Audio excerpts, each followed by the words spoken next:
Welcome to this week's update. I hope that you are well and have survived or enjoyed the weather. I'm not sure sometimes with snow. Thank you very much for all your patience with what happened over Thursday and Friday.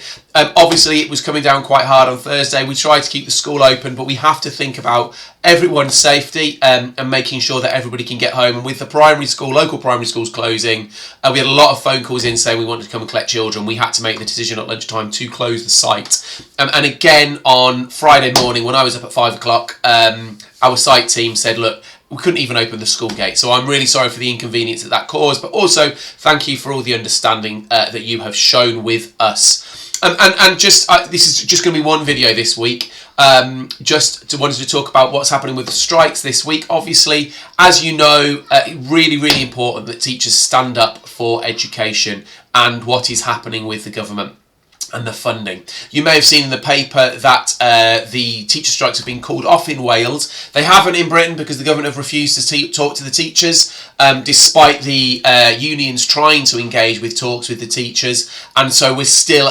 faced with the 2 days of strike on Wednesday and Thursday. And, you know, we're trying to support teachers as much as possible, making sure that that voice is heard, but inevitably it's going to have disruption as it is meant to be for families. So I hope that you understand that, and again, thank you for all the kind messages of support and the fact that you really are understanding why we are doing this. So having to take this action is to make sure that we've got funding for the future. More and more schools are having to pick up massive gaps in pay, massive gaps in school budget. It's incredibly difficult at the moment, so I really appreciate all of your support for that. So as I said in my letter last week, primary will be closing. We're just having 7 and 11 in on Wednesday and Thursday in secondary. But even then, there may be last minute changes depending on how many staff strike, because staff have the absolute democratic right not to inform school. And I support that because it is all around causing disruption. They are going without pay, withdrawing their labour, and it's just to make a point to the government. It is not anything else other than that,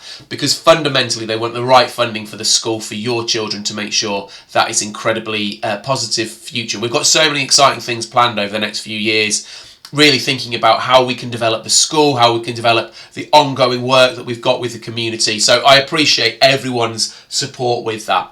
And just the second part to this is obviously Ramadan is coming up soon, and as always, you know that we're incredibly supportive and understanding of that, but also just to put the message out that we always continue the curriculum, as always, including PE for during the month of Ramadan. And just a message to primary families that if you are going to be wanting your child to fast during Ramadan, please do let us know. Again, we'll be sending out a letter this week with a reply slip. It just means that we can keep an eye on them. We can have conversations with you if we think they're struggling in school, and have that discussion with you. But we know it's more difficult the younger they get, not to say that it's easier for the older children as well. So that's it from me. I hope that everybody is safe, and I shall speak to you again next week. Take care, everyone.